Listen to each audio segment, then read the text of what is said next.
Hello, today we're going to talk about number systems. Numbers live in number systems. In Algebra 1, we look at four main number systems: the whole numbers, the integers, the rational numbers, and the real numbers. The whole numbers are the smallest category, the real numbers are the largest category, and the average person, when they think of numbers, they think of whole numbers like 3 and 7. But when engineers, physicists think about numbers, usually they're talking about real numbers because pi is a real number. 7.8 is a real number. Negative 2.47. All of these mean something to engineers and physicists, so they think of those beyond just the ones that everyone thinks of. So, whole numbers are useful for counting real-world things, 1, 2, 3, 4, 5, 6, etc. You hear them as counting numbers or natural numbers. They have no negatives, no fractions, no decimals.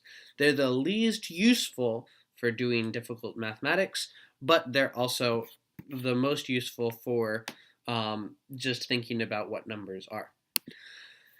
Integers.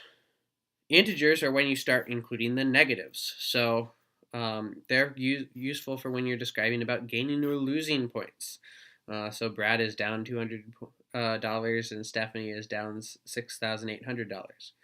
Going forward and backward, or electric charge. You have protons and electrons that have opposite charges. They have no fractions, no decimals. Rational numbers. Rational numbers are when you start dividing. So if a and b are integers, anything you can write as a fraction of two integers. So we can say 1/2, 1/3. You can also say 7. 7 is rational, just like it's an integer. You could also say 2/3. So 2/3 also counts as a rational number. Anything where you're evenly splitting things, money, music definitely has lots of rational numbers in it. One of the big things is is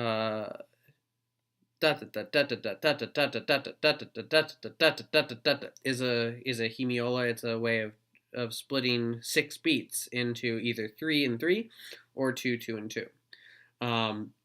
No square roots, pi, e, or other irrational numbers exist in the rational number system.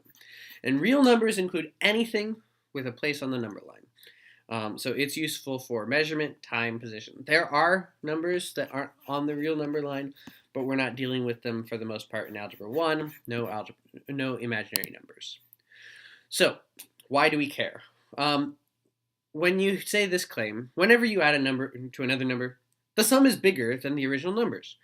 So that's something that someone might say, oh, we're adding so it gets bigger.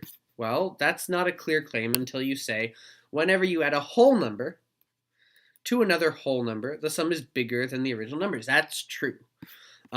This is a true claim. But once you say, whenever you add a real number to another real number, the sum is bigger than the original numbers, let me say, okay, let's do -2 plus -7, that's -9. Now, I hope you know -9 is the smallest number on this screen right now. Or you could say, let's say 5 plus -1 is 4. You definitely know that 4 is smaller than 5. So this claim is false. So usually when people are saying big claims like this, they have to be careful about, are they talking about real numbers, are they talking about whole numbers, or something in between. Here's your definitions. We just described those. And please note that all whole numbers are integers, rational, and real. All integers are rational and real. All rational numbers are real.